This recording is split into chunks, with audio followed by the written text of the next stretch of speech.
تو اس غصے کے آنے کے موقع پر سب سے اہم کام یہ ہے کہ آدمی اپنے آپ کو قابو میں رکھے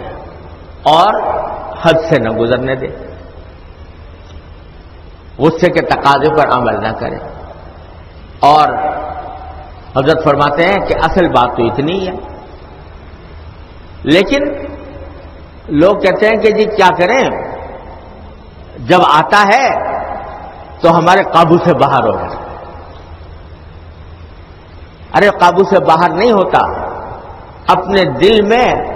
یہ تصور کر کے بیٹھ گئے ہیں کہ یہ ہمارے قابو سے باہر ہے، ورنہ حقیقت میں قابو سے باہر نہیں ہوتا، اختیار میں ہوتا ہے روکنا. یہی سمجھ لو کہ تم غصہ آیا اور تم نے کسی کو بہت برا بھلا کہنا شروع کر دیا، گالم گلوچ شروع کر دی،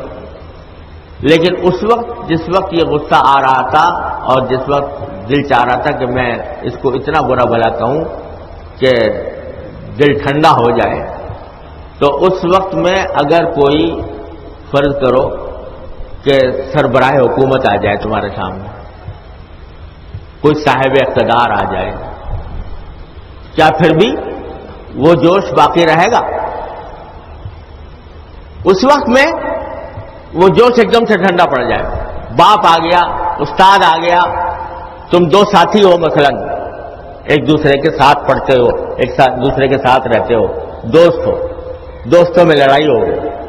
اور لڑائی کے اندر ایک نے دوسرے کے اوپر غصے کا اظہار کرنا شروع کیا، دل چاہا کہ اس کو ماروں یا اس کو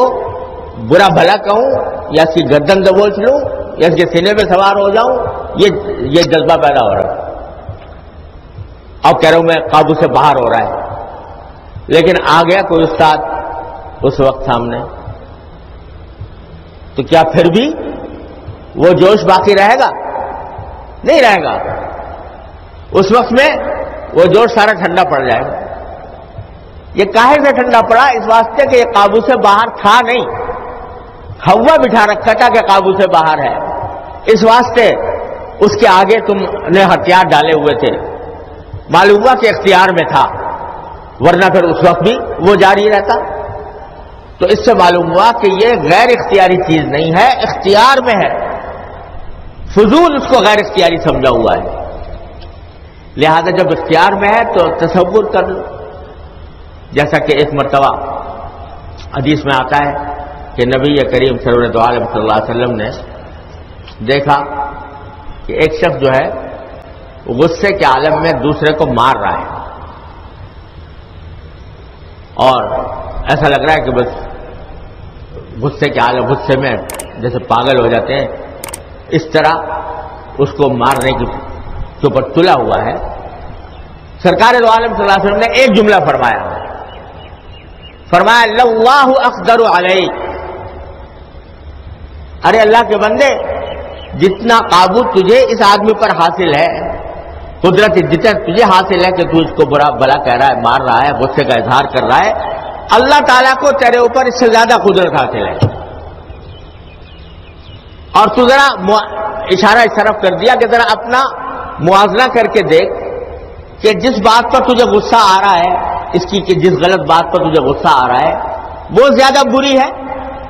یا تو اللہ تعالیٰ کی جتنی نافرمانیاں کرتا رہتا ہے اور تو اللہ تبارک و تعالیٰ کی جتنی بے ادبیاں کرتا رہتا ہے وہ زیادہ سنگین ہے.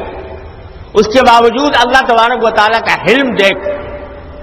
کہ اپنے نافرمانوں کو غذا بھی دے رہا ہے، روزی بھی دے رہا ہے، ترقی بھی دے رہا ہے نافرمانیوں کے باوجود. حالانکہ اللہ تعالیٰ کو قدرت تم سب پر اس قدرت سے زیادہ ہے جو تمہیں اس آدمی کے پر حاصل ہے. یہ جملہ فرمایا اللہ اقدر علیہ. تو اشارہ اس طرف کیا کہ اگر کبھی غصہ زیادہ آ رہا ہو کسی پر اور وہ تمہارا زیر دست ہے بیچارہ، تو تصور کرو کہ اللہ تبارک و تعالیٰ کو تو تمہارے اوپر قدرت اس سے کہیں زیادہ ہے، وہ تمہیں معاف کرتا ہے، وہ تمہارے غصے پر عمل نہیں فرماتا. تو اگر وہ بھی غصے پر عمل کرنے پر آ جائے تو تمہیں کھانے کو نہ ملے، تم بھوکے مر جاؤ، فاقوں میں مبتلا ہو جاؤ، مصیبتیں تمہارے اوپر ٹوٹ پڑے. جب اللہ تبارک و تعالیٰ یہ کام تمہارے اوپر اتنا غصہ نہیں کر رہا تو تم ایک مخلوق کے اوپر اتنا غصہ کرتے. یہ ذرا تصور کرو اس وقت جبکہ غصے کا جوش ہو رہا ہے. للہ اقدر علیہ، اللہ تبارک و تعالیٰ تمہارے اوپر اس سے زیادہ قدرت رکھتا ہے. تو آدمی ذرا سا اپنے توجہ کو غصے کی طرف سے ہٹائے اور دوسری طرف لے جائے، اللہ تبارک و تعالیٰ کی قدرت کی طرف، اللہ تعالیٰ کے حلم کی طرف، اللہ تبارک و تعالیٰ کے اور نبی کریم سرور دو عالم صلی اللہ علیہ وسلم کے حلم کی طرف کہ غصہ آئے بھی تو کس طرح اس کو پیے. اللہ اکبر. اهدنا الصراط المستقیم، ہم کو سیدھے رستے چلا